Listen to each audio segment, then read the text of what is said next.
Hello and welcome to this week's Q&A. I'm your host, Mod Kieren, and I'm happily joined by Mod Ash, Hello, Mod Ayiza, and our newest team member, Mod Goblin. Welcome to the stream. Cheers. So first of all, how's everyone doing? We'll start with you, Ash.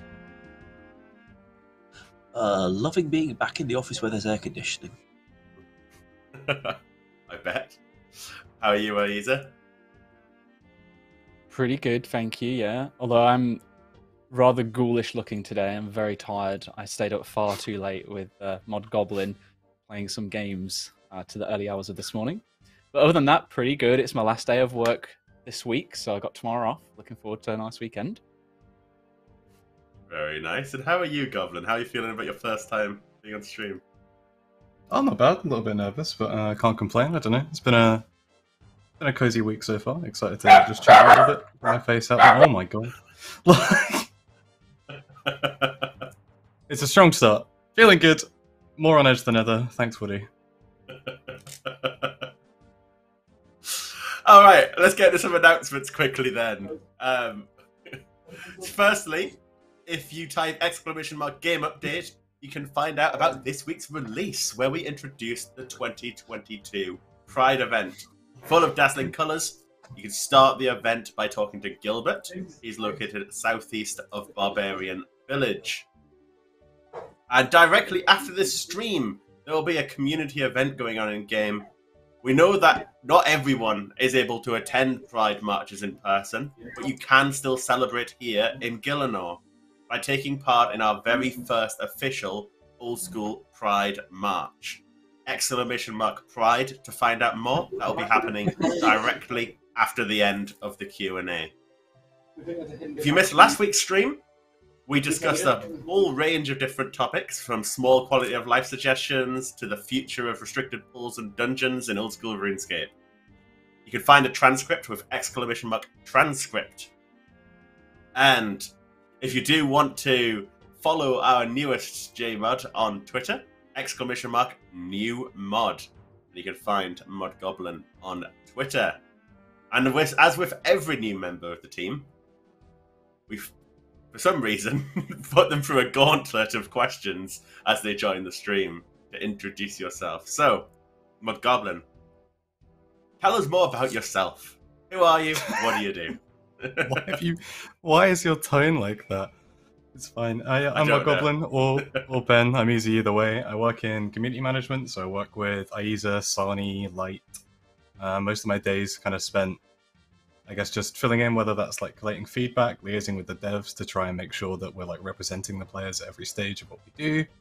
Kind of a bit more specifically, I'm working a lot behind the scenes on some creator-focused projects, things like the weekly recap that we started doing again recently, and hopefully a couple more projects that should see the light of day soon. But yeah, that's most of what my day today is.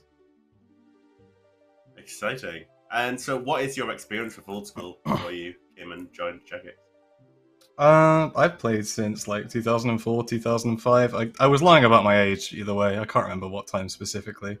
About like 2/3 of my life I've probably played RuneScape. A bit of an off and on relationship, as I'm sure most of us had, with things like EOC back in the day or free trade removal, etc. But like more recently, I've played pretty consistently since 2013. A lot of my time at the moment is spent on Iron Men. I've got a group Iron on the go, my main Iron. I've got a Zerker, I've got 2 Pures. So a little bit of PvP. I'm not very good, but I have fun. And then, yeah, I don't know. I played a lot, I still play a lot. Big fan of all kinds of parts of the game, especially like early and mid-game routing and a little bit of efficiency-scape kind of stuff. Awesome. Well, out of all of those, what would you say is your favourite thing about the game? I don't know if I have like a favourite piece of... I think what I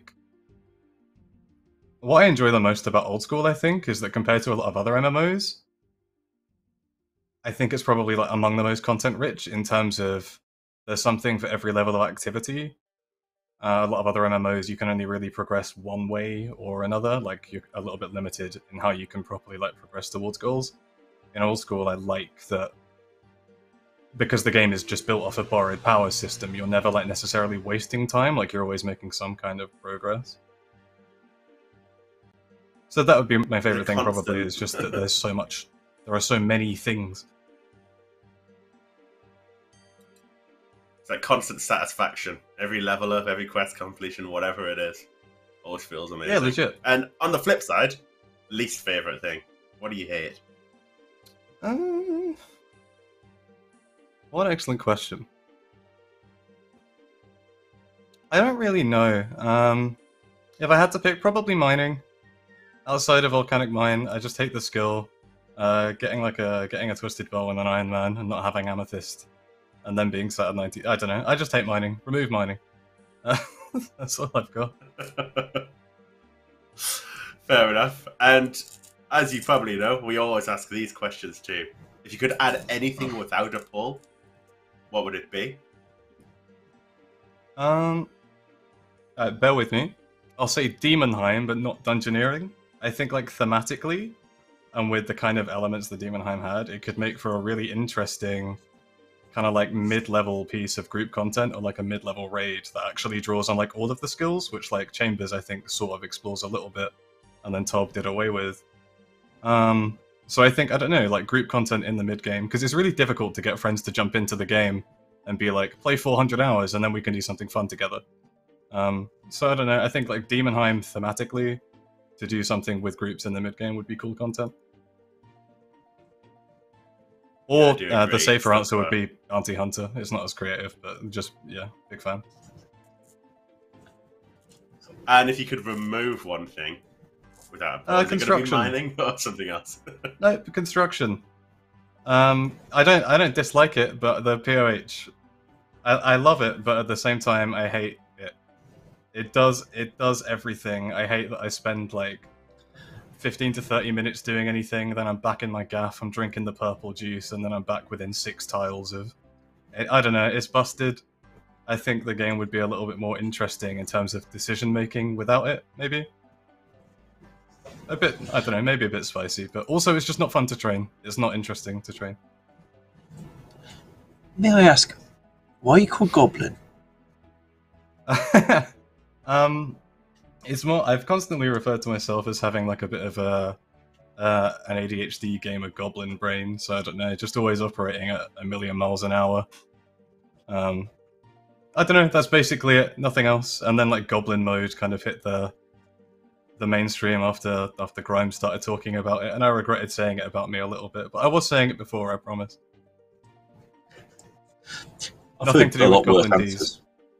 I thought it's worth when Mod Oasis joined us. He couldn't think of a mod name, so I asked him what his favourite band was. It could have been a lot worse. Mod Sex Pistols would have just probably not got away with it. All right, into the regular Q&A questions. And our first question is from Falchion Punch. And the question is about Abyssal Sire and Cerberus. Can Abyssal Sire and Cerberus have one central peak option that checks all of their areas at once?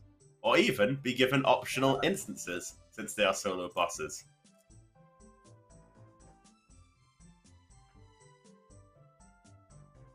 The peak option, definitely we could do that, and it'd be rather good qual. The personal instances should be fine for Cerberus. Honestly, I'd prefer that over the way the map's done at the moment anyway, because you go 3 different directions, they all lead to identical rooms facing the same way. So I'd totally support that, maybe even instead. Anyway, no need to remove what's there. The Sire, a bit more problematic, because it spawns quite a lot of NPCs in a fight. We are going to remain limited to how many of those we want running currently on a game world, in case it hits a magic cap that causes NPCs to stop working across the whole game, which can be a thing. Happened with controller entities on, I think, New Year's Day 2020. Kieren fixed it. So Sire probably don't want to go instances, but I'd hope it's not too badly crowded there most of the time. And with the peek-in option that's described, maybe that would be less need for it anyway. Should be a lot easier to find in the world if you can just hop in one spot, peek for all six sires. Well, if anyone And ever gets similarly to for elaborate Cerberus. on the idea you had all those years ago for getting the peeking information from all things across all worlds to one central menu that you can just read from anywhere you liked, that'd be really nice. I'd absolutely love to still revisit that. Next question is from Jevon P. Can the mounted digsite pendant be made to work like the mounted glory? The right-click menu currently shows only your selected left-click, whereas glory shows all 5 locations. Would be nice to have that unified. The usual limit there is how many option slots the thing's got, because you know, we've got 5, one of which has to be removed because it's in POH plus examine. But that should actually be enough because it's, you know, digsite, fossil island, Livestream, and a configure option for for unlocking things on it. I'd have thought that would. I thought we'd be able to handle this. Yeah, we should I'm well missing be able something. to if the glory can. Yeah, I mean, unless I'm missing something about it, but I think those 3 destinations plus configure should be all right. All right, and now we've got a few questions. It sounds like bristles. Sounds like, can you hear me? I'm playing with this little, we've got a little like cable Velcro thing. Can you hear that? Yeah, Yes, that's what we can yeah. hear, yeah. I'm surprised. To be fair, my So this headphones is are ASMR? noise cancelling, so I can't even hear it myself. Sorry. So we got a few questions about the new mobile client and RuneLite-esque features coming to our clients and so on. So the other big news this week, other than the fact we've launched the Pride event, is the fact that we have now fully launched our new mobile clients on iOS and Android. And that's brought a whole bunch of improved features to mobile. And it's been amazing to see the response and grateful for everyone who's been reporting the odd bug that we've had with it. But overall, we're all over the moon. So there's some questions relating to that. So we got a question from Stay Loose 69. Now that RuneLite-esque features have been implemented into the mobile version of the game, are there any plans to implement them into the desktop version?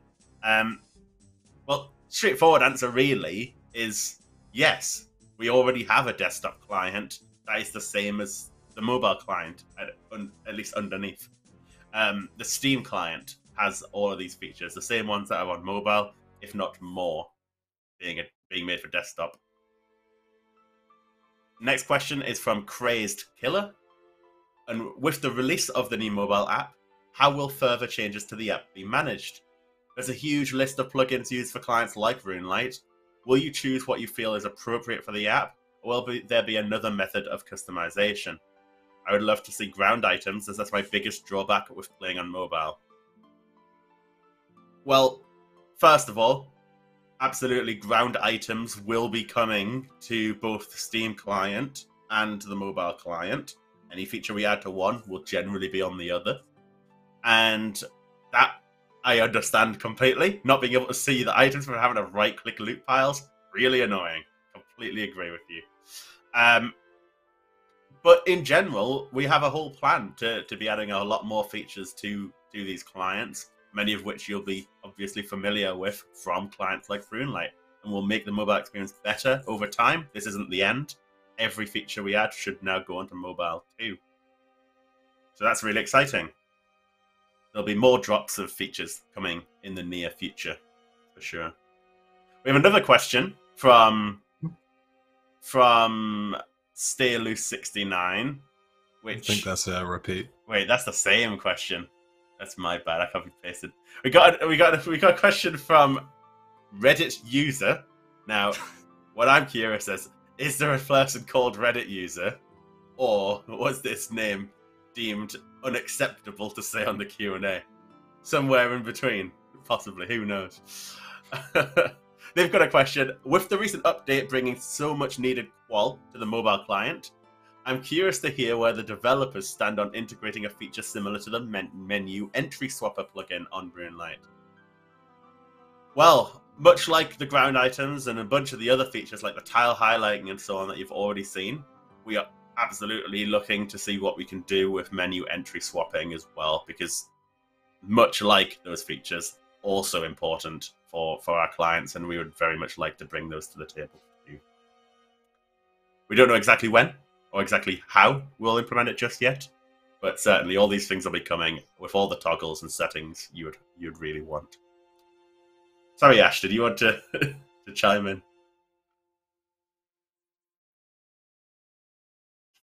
I don't know if you're doing this intentionally. Or you're actually muted. No, I was very happy with that answer. I thought I was a little alarmed at the thought that Reddit user might actually have been somebody's name. Like, how much do you have to like Reddit to name your kid that?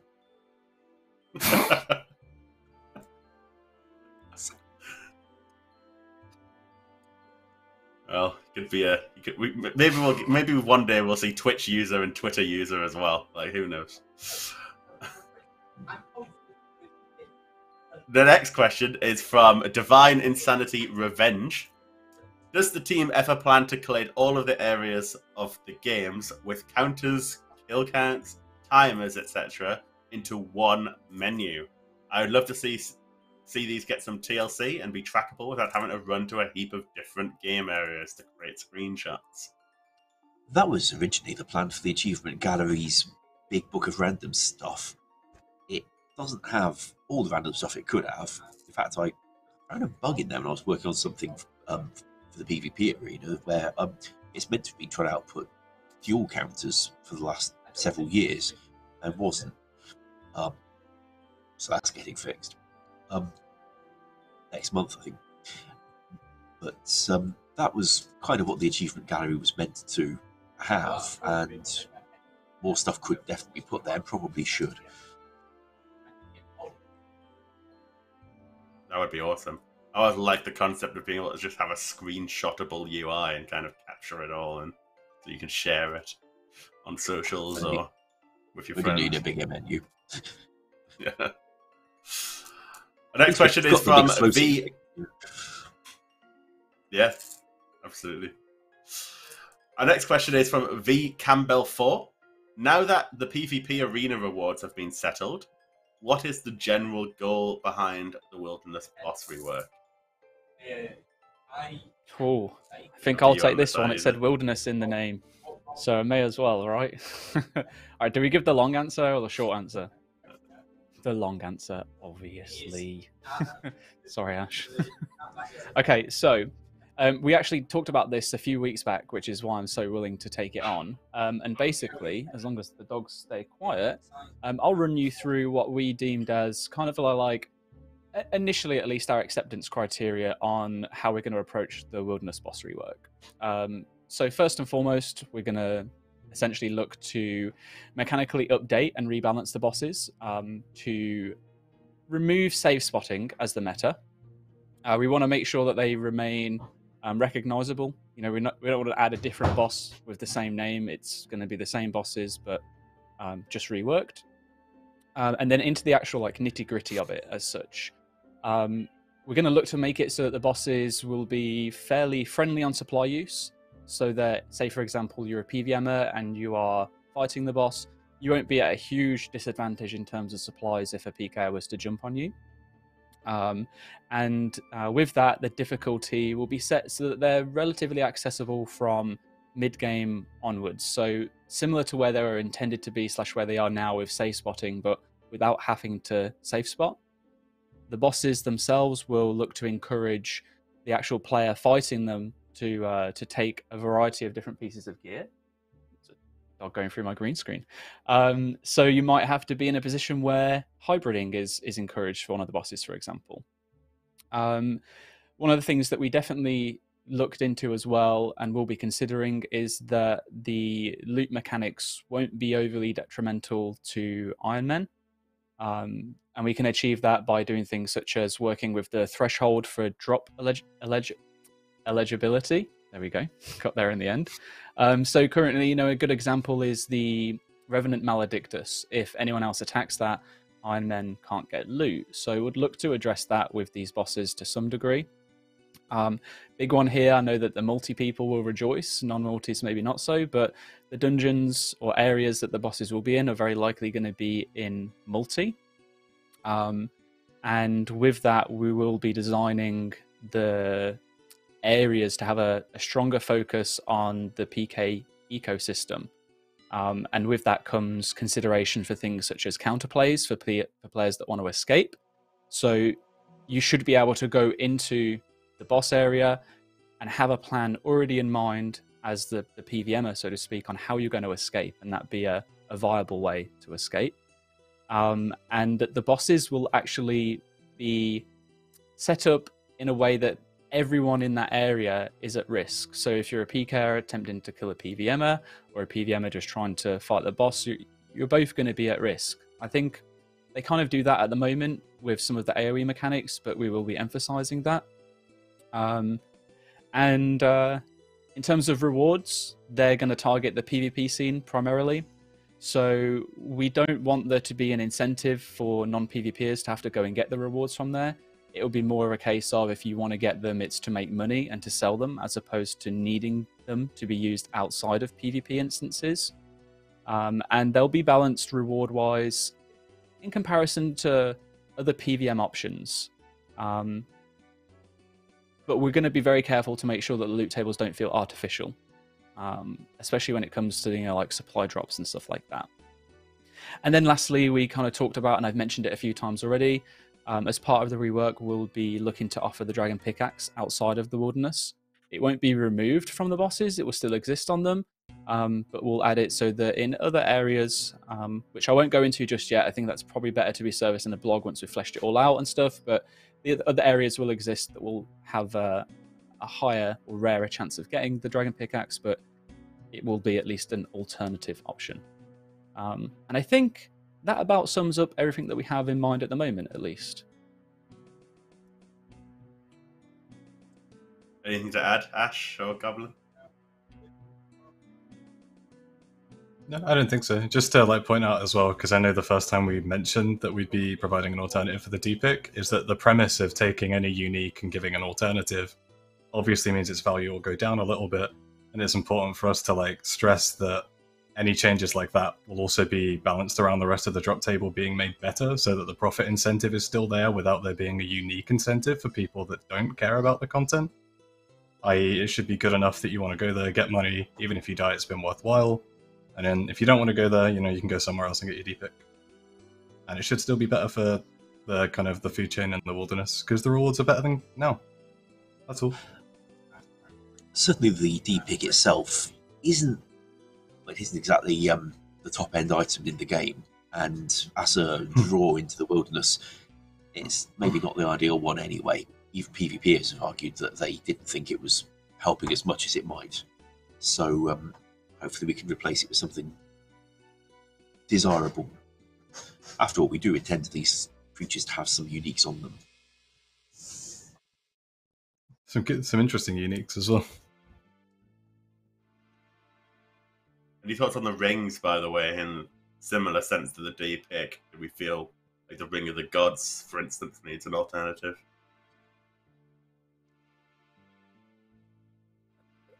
Me personally, I would just say that if there's anything that has use outside of PvP and it's obtainable within the Wilderness, I would much rather that we were in a situation where they had alternate options outside of the Wilderness, even if that just simply means that we can get over the hurdle of the kind of argument of feeling like you have to go in there to obtain them, because then we can really just focus on content for people that do genuinely want to go in there, as opposed to feeling like they have to fill out collection log slots or to get items that would help them for a certain piece of content. I think the rings are relatively niche, but if that's something that we can do that's relatively easy and it's not going to cause a huge amount of issue, then it just seems like an overall win for both sides, for those that are for PvP and those that are against it. So I would rather that we just did that, honestly, for all items.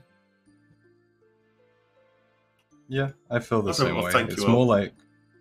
Oh, go ahead. We can move on if you want. No, carry on if you got more to say. I feel the same way, purely in that I think there would have been a time a while ago where I wouldn't have thought the rings were that consequential, but I think people are wising up to the power of what's the crush one? Is it the treasonous ring that people use for Corp and such?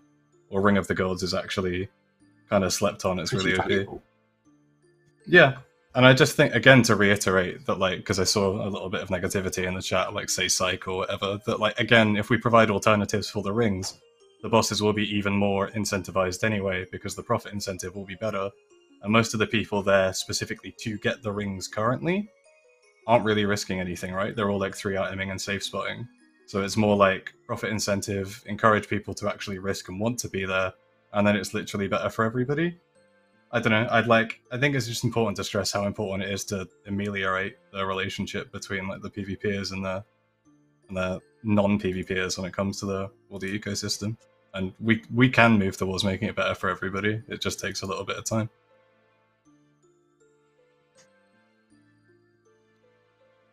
Awesome. Well, thank you all for the insightful answers there. Next question from Mr. Hokkaido 1. Why was the exit to the Rev Caves moved even farther from the entrance?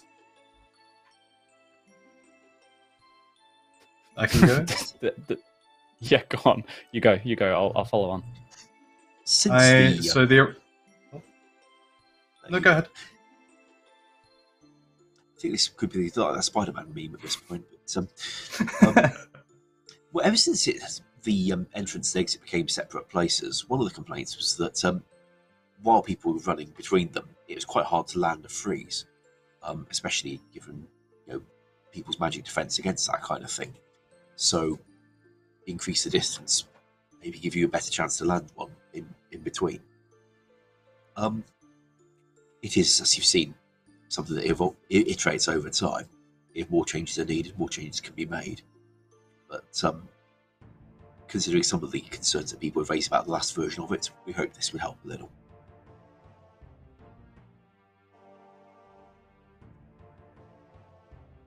Over to you. What are your thoughts, Goblin? Yeah, the first change that happened was kind of like the first week that I got here, and I think we just saw a lot of complaints about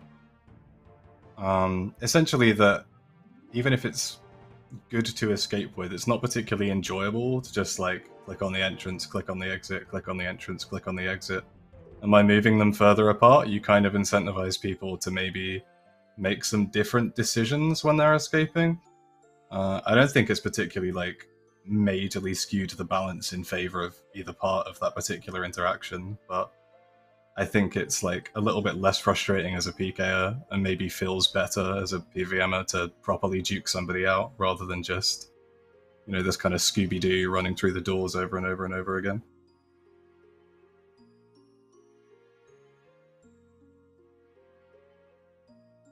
Do you want to follow up, Ayiza? Anything else? No, sorry, I should have said I'm remaining silent because I think Ash and Goblin covered it really well. Awesome. All right. Well, the next question is from Basker1. It's two people in a row who ended their name with 1. Wonderfully creative people. Gaining wines of Zamorak by planting the grapes, harvesting them with the blessing, and finally making them with jugs of water is a great addition to the Iron Man way. But the fail rate is way too high and really demotivating. Could the success rate be boosted so that it's a viable alternative to telegrabbing them? Maybe lower the XP rates to balance it. What are your thoughts on that, Ash? It currently scales a bit with your cooking level, but not very much. If we were to do this, I would like to do that by adjusting how it skews with your cooking level, so that rather than being this kind of increase, it becomes like that kind of increase. And that would address the success rate. We should work out what kind of XP rates could arise from this. They would be locked to higher cooking level players, but we should still check that they're reasonable, whatever they might turn out to be from this. That's how I'd like to address it anyway. Anyone else? No? Awesome. Thanks, Ash. The next question is from Anonymous. What progress has been made against the upcoming Wilderness boss rework? Are you able to share any information regarding the scope of the project? We just have talked about this a little bit, about what we're trying to do with it. Is there anything else to add? Just been in a meeting about the graphics planning for it. Now, Callisto and Venenatis aren't too bad for their appearance. Vetchin, on the other hand, mean, it's a scaled up one of those ghosts from down the Violi caves. Can't remember which one. It's Irving Sene, Renov de Vier, or Sant'Ogilon. One of them got scaled up massive and looks. I think it looks awful. Works fine as a pet because it's small. Anyway, so fortunately, some of the graphics being made for the Raiden dungeon are quite suitable for a great big stonking bipedal boss of that nature. So what the artists are like to do is to use the same rig but make a new model around it. So they don't have to redo all the animation labeling, etc. But so they can give us the option of a better looking Vetian. This led to the question of what's the pet going to do then, because maybe people like their Petian as it stands. Current thinking is, alright, if there's the two updated versions of Vetian, standard and enraged version, the purple and the orange, have those as how the pet could look, but also keep the two legacy versions for those who really liked it that way, because we can. It's not so hard when it comes to pet transmogs. It would be if we had to do all the versions of items. So I think that's likely to be how the graphics for the bosses go. We're also looking at some of the new mechanics. Now, we've covered before that we didn't want to make it a completely radically different new boss, but there are a few thoughts about them putting something on the ground that you do not want to stand in. And where the graphics for those could be sourced, how they could look, and the projectiles that they could be using. Because, as you may remember, in 2014 when those bosses were made, we didn't even have any artists in the team. And while we'd got a 3D model editor, none of the team had never learned 3D modelling and weren't really going to be able to become professional artists in the course of that project. So most of what those bosses use is recycled assets. We've got a bit more scope to make them look a bit more custom these days, and preferably get away from the fact that one of them is lobbing everything you cannot defend against. There's nothing you could possibly do to defend against it, other than you will be hit by a lot of damage if you don't stand behind a tree. As I understand it, that's the kind of thing that is most likely to be changed. Awesome. Sounds really good. This question is from B4S. Will there be more Calquat patches or uses for the seed saplings? Calquat is so underrated and unused for such a lovely plant. Gotta say, the most reuse we've had of it was when I showed you how to recycle assets effectively, and you made the entire Chambers of Zeveric potion system out of it, which I thought was rather well done, especially if you were quite new as a developer at the time. Anywho, there was... I think it's a vessel for putting fluid in. Somebody said a suggestion the other day about how if you could drink all the doses of an energy potion in one go, that would kind of save you a lot of clicking, and also it's not likely to rebalance combat matters, just because if it only worked for the energy potions. So maybe if we let you pour them into one of those, and then gulp the whole thing down, that could be the rapid restore energy solution. I'm really looking at this just as uses for Calquat patches and the fruit. I haven't got that many others to hand, but that player suggestion from last week just sprung to mind as something that was wanted for consuming potions in more bulk. Really choke your potions. And eat the fruit at the same time. But only that one. Nice. We got another question from Z-Man1672. Now that NPC pathing is a thing, added with nets, can we see that technology implemented onto thralls?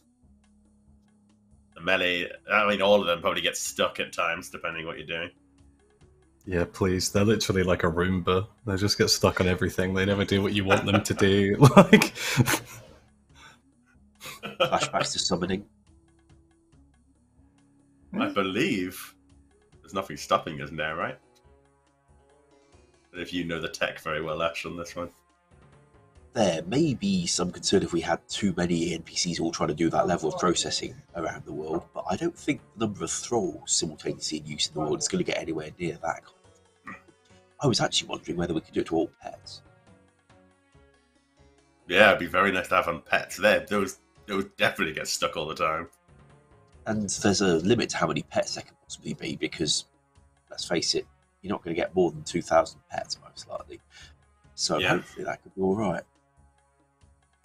Unless people like the legacy behaviour because they enjoy the tradition of getting their cat stuck somewhere. But hopefully not. Yeah, I know people really want their pets to run as well, but unless you want them to look like they're just walking really fast, we need run animations as well. And it does look a bit silly if you use the walk animation for them to run. There's a few you can get away with it, like Chaos Elemental, for example, or the Kraken. It does look quite amusing if you've got, a cat skidding along behind you. So, personally, I think we could get away with it. But it would, because I think players might have a bit of a tolerance for things looking a bit silly when it's a cute pet, especially given how wacky some of our pets are. Yeah, maybe we should just try it, see how it looks. And players can just imagine the Yakety Sax theme if they don't like how The next question is from No Currencies. Can Abyssal Bracelets be buffed to prevent prayer points from draining when you enter the Abyss?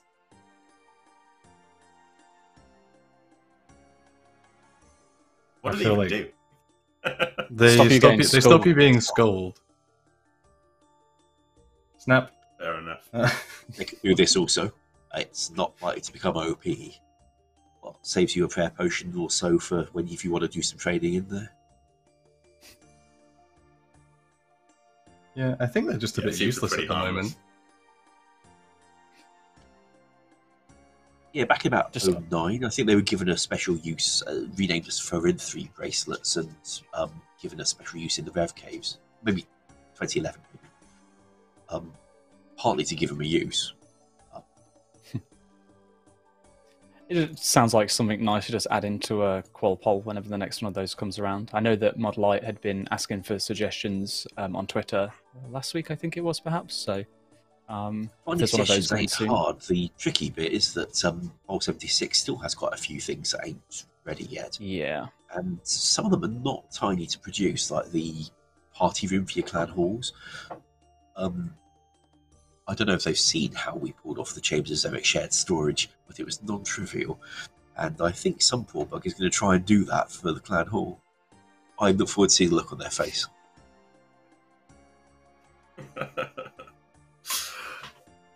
I remember working on that, testing it with you and so on. Absolutely worked. Absolutely phenomenal how quickly you did that as well. Well, it was a quiet weekend. It's absolutely a key feature for Chambers of Zamorak now. So. Alright, next question. The Brophy. Can we please look to extend the 5-minute AFK logout timer? For many, that feels far too short.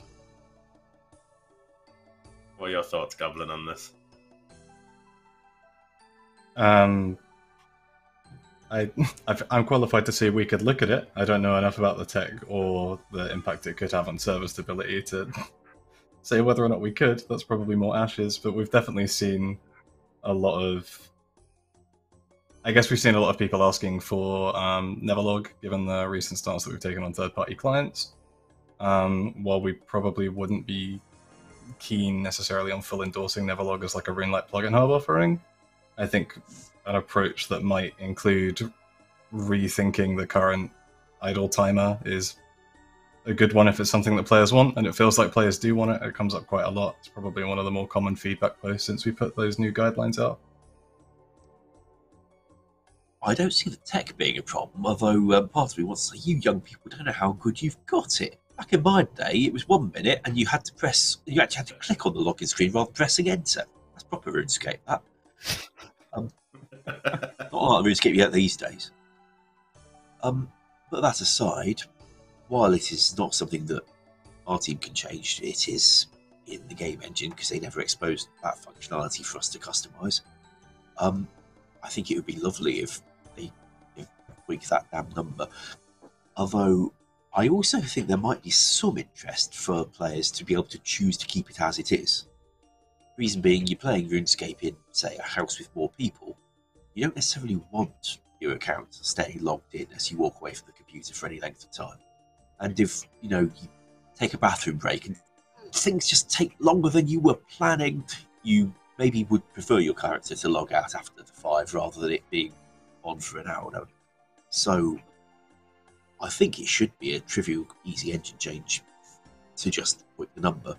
But I also think there could be a legit call for people to be able to toggle out of that in case, sometimes things take their time. And not only, was it 1 minute back in the day, but if you're AFK, there was a good chance you were coming back to find you'd been killed by a plant. So, or insert other random event. You couldn't leave your screen without wanting to log out because you just knew. So the second you left your machine, that's when it was going to spawn and kill you. And somebody would have taken all your stuff. Yeah. You wouldn't dare go away from your machine. Our next question is from Evil Steven. What are the developers' opinions on adding content to otherwise useless quest areas in the game once their quests are done? Such as adding a high-level mining spot inside the underground pass, or a high-level agility course in Maya Ditch. It really is a high-level agility. I think agility courses in the area, well, why the heck not, but the thing is we have got quite a few of them. Is it going to really stand out? Well, maybe if we make it better than any of the others you can access at that level, but that is the kind of thinking that can ramp things up quite a long way if we keep trying to rejuvenate things with agility courses. The mining one, on the other hand, my issue there would be just how good a mine is it going to have to be to make you want to trundle down that damn place, given all the other places you could be mining.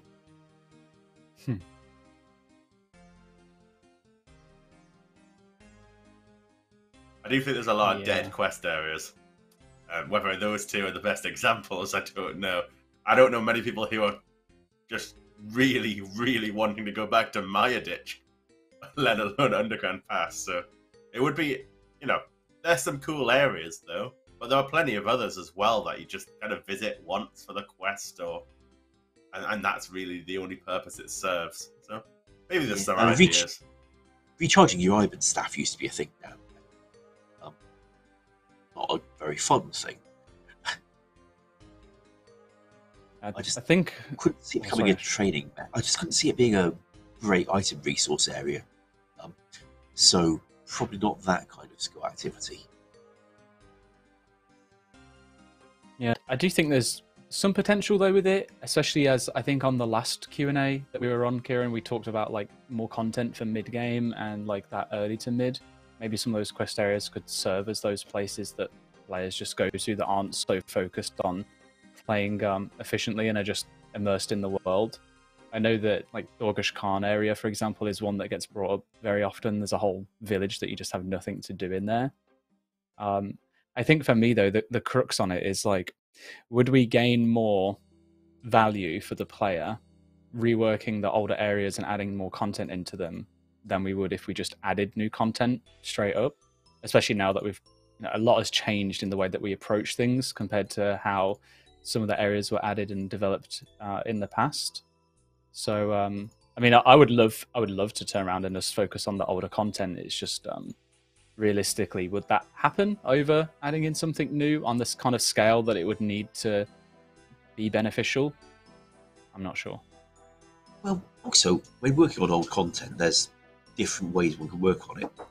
Adding a thing to make people want to go through Dorgesh Khan occasionally would take a pretty substantial investment to make a piece of content there that was going to be worth visiting more than just hopping to the Bone Guy or buying more teleport spheres from Oldak. Whereas, say, Trouble Brewing springs to mind. There's quite a lot of scope there to make it more desirable without having to make such big changes.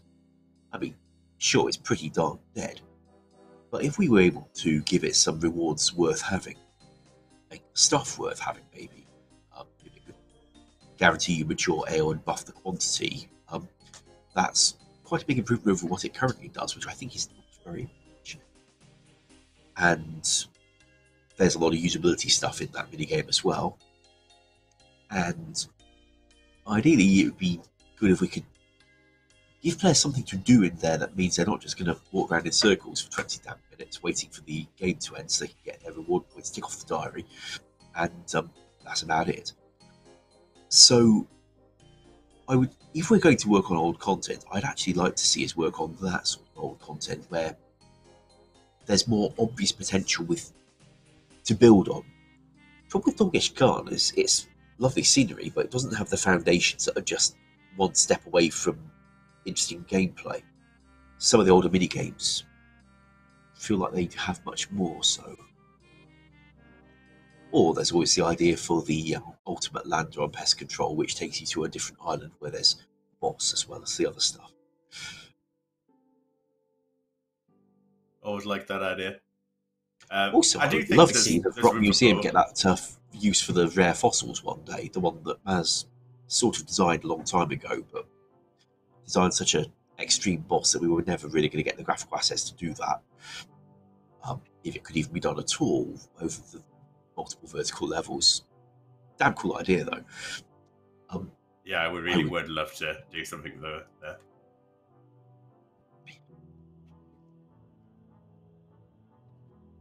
Right. So, moving on to the next question. Just keeping an eye on the time. We have a question from NJI, Jimperator. Go with that. Will the team look at the Corp drop system? Especially now since with Raids 3, the shields represent a progression item. Corp is very clearly intended to be a group boss. Can we shift the drop system to be like other bosses of its caliber, like Vasanis and Nex, so that Irons and solo players can still find small teams to do the content with as intended? See, why not? It's already got a damage counter after all, just for the sake of the numbers. So using it for something sounds not a bad idea.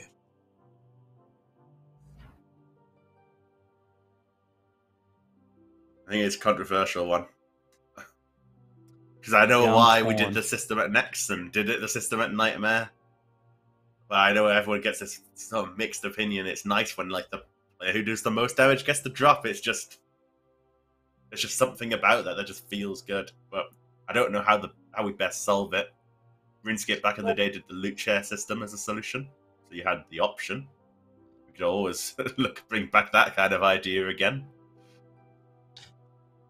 Take James's Eric. That one scales linearly based on the number of points you've got compared to the number of points everyone's got.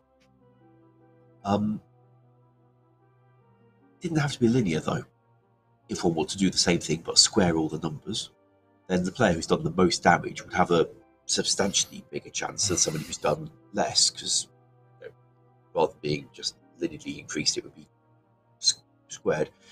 And that would give us a point system that, for very little extra processing, very strongly favours the MVP, but does not guarantee it. So there is still some hope for those who weren't the MVP.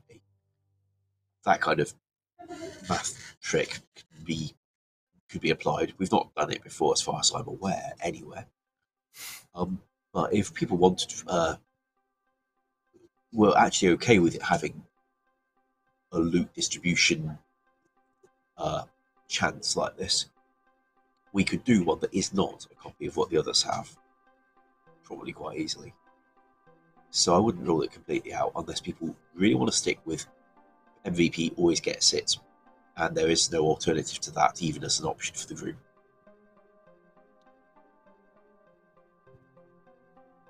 Yeah, I think there is a solution there. Something along the lines of what you're saying, Ash, sounds like a pretty good way to go.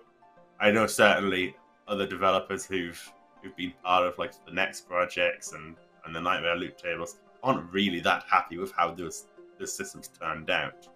There's certainly learnings from those that we can hopefully do better in future. Maybe this is a good opportunity to look at it and spend some time thinking about it a bit more. All right, next question from Arm the Hobos. In the January Gillenor Gazette, there was a mention of a corrupted rat boss for free-to-play. Has there since been any further development on that project? I do not believe so. It was a tasty pitch, though, and I would be glad to see additional free-to-play mid-level content, low-level content that's more interesting than grinding on the cows. I think it was Malik the Corrupted Rodent. I think the name was Malik. Was it Jed? Anyway, Malik the Corrupted Rodent. Felt like a pretty good way of going about this.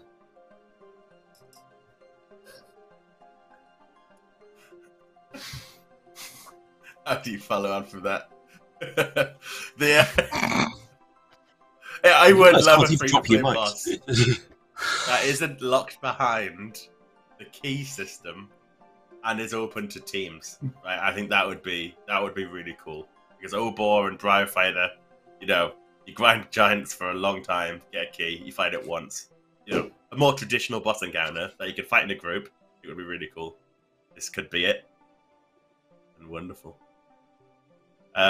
Swiftly moving on. We got a question from Turs.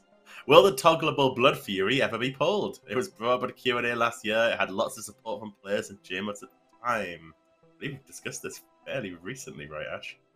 It was in the player suggestions review meeting. It did not get accepted on that occasion, I think.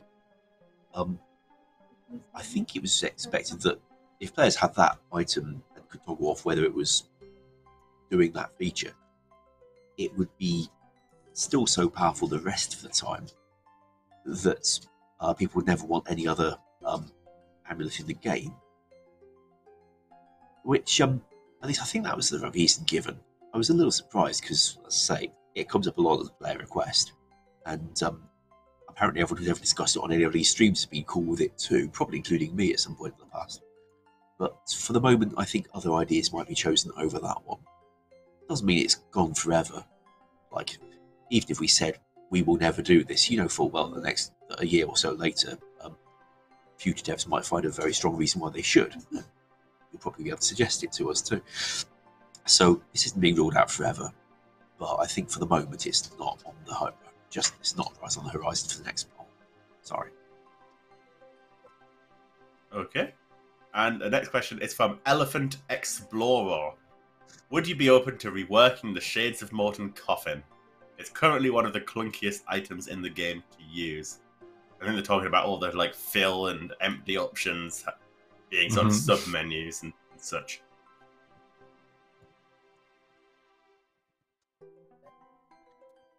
Have we ever managed to get a storage item that sits in your inventory with good, convenient ops for using it?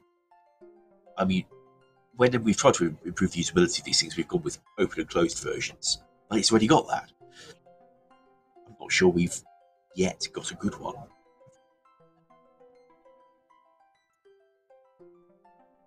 Perhaps we'd need to get smart.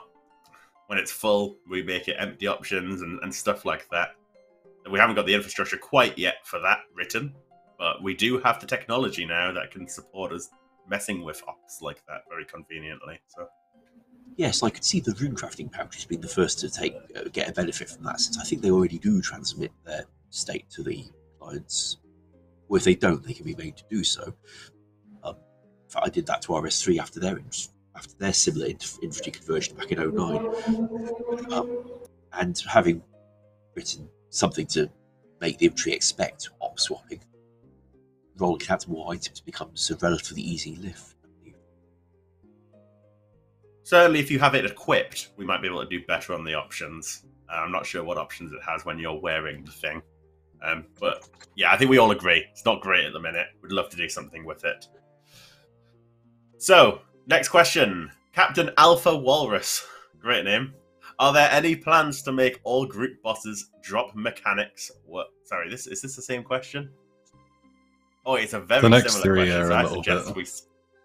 I suggest we skip they're all... that question.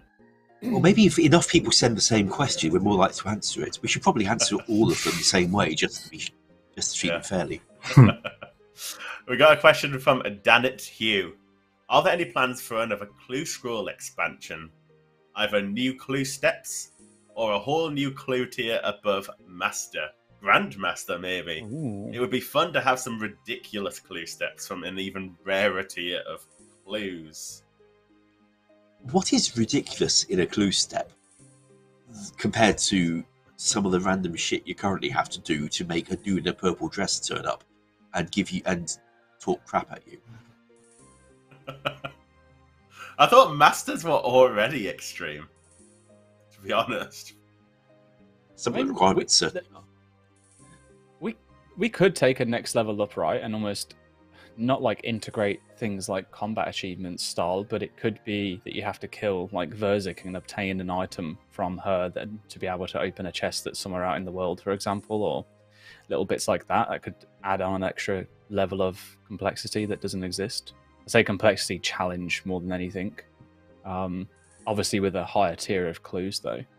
I do like the idea of another clue expansion, just generally speaking. I think it was only a meeting like 2 or something days ago we were talking about all the gilded items that don't exist, and I'm sure the collection log hunters are crying in pain right now at the thought of having to get more, but I know that there's some appetite, at least internally, for clue scroll expansions, and like more of like a personal thing here, like my own opinion on it. We pitched when we first looked at like what wilderness changes we should make, and this was like the start of the end of 2020 maybe, when I first rejoined. We asked about the potential of having like wilderness only clue scrolls. I think that could be a potential option as well, and I don't know, maybe even long-term thoughts is having the clues split so that clues obtained outside of the wilderness don't contain wilderness steps, and then you have these wilderness specific clues still have the same loot as other clues would have of the similar tiers, but you only get steps within the wilderness then. Again, as you can probably tell, I'm leaning way more towards in favor of trying to split as much of the not going in because you want to stuff out, and that might be a nice way to do it, for example. I know it's not entirely on point to the question, but yeah, my thoughts anyway.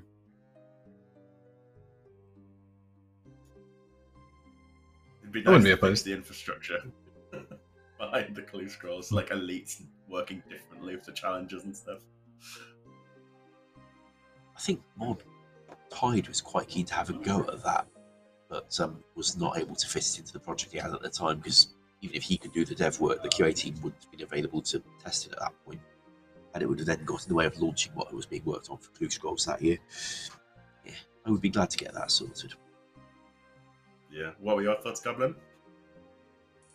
Just, I wouldn't be, I don't know, I think it would be cool if there was a way to do like a Grandmaster tier without it feeling inauthentic, I guess. I don't know, like maybe even excuses for people to run back like a combat achievement task or something like that. Or like some of the weird niche stuff that you get from achievement diaries, I'm not sure. I think it would be difficult to do because a lot of the like item requirements for things like Phalo clues already get pretty extreme anyway. Short of asking for something like full Torma and full Torva, hello, and a Scythe, I don't really know how much further you can push the ceiling. But also, yeah, I think Worldy clues would be cool too. I just feel like they'd have to be better than their kind of like tiered equivalent to be worth doing. And again, I don't know, maybe some kind of system where you can see if somebody's holding a Worldy clue, so they sort of become a target would be kind of cool. But again, I don't know, just ways to make it like worth people's time doing it rather than risking and then just getting, you know, like 3 purple sweets, 12 lobsters, and a rune plate skirt or something, which isn't, it's not that great, is it? The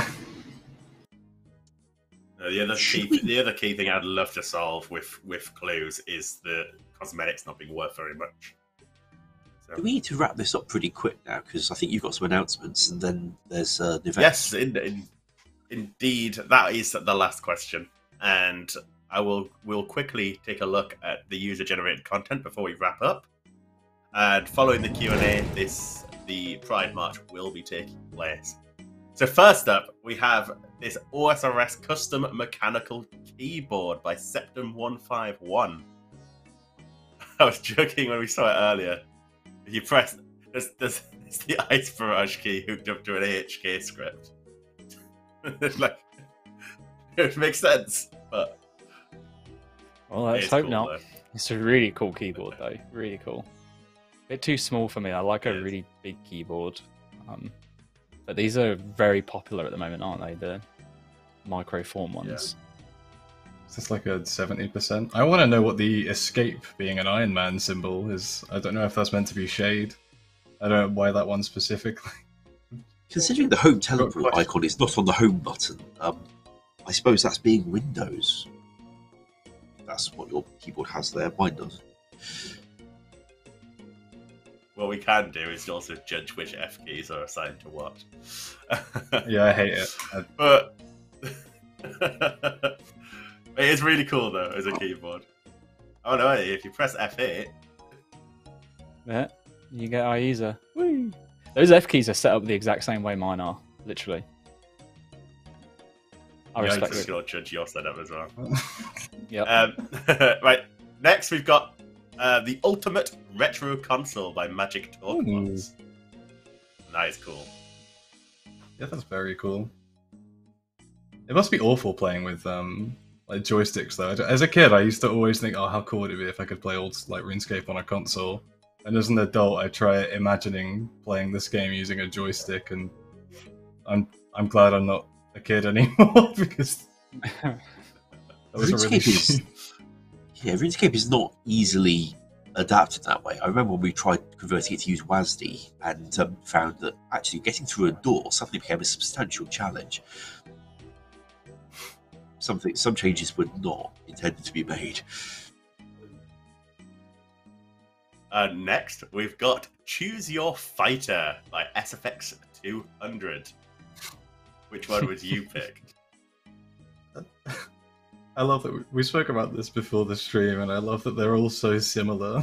Like, Also, like every friend brilliant.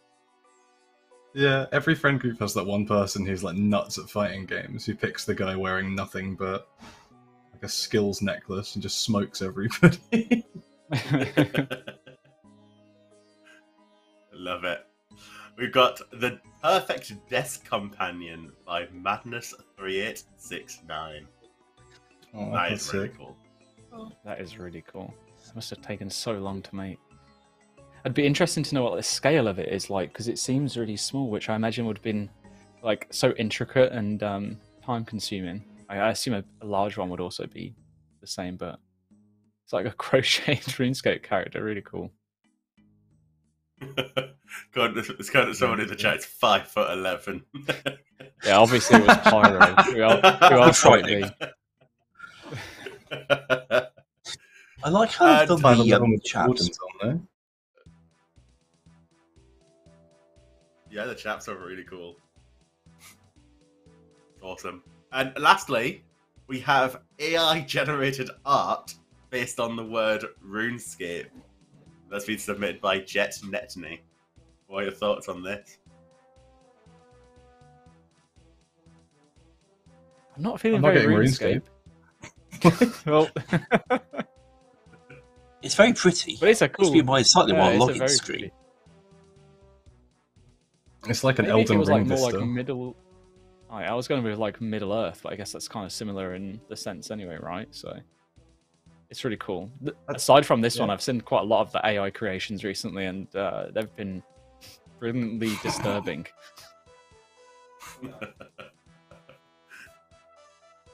All right. Well, that is the last one, and so I'd like to thank you all for joining me on this Q&A.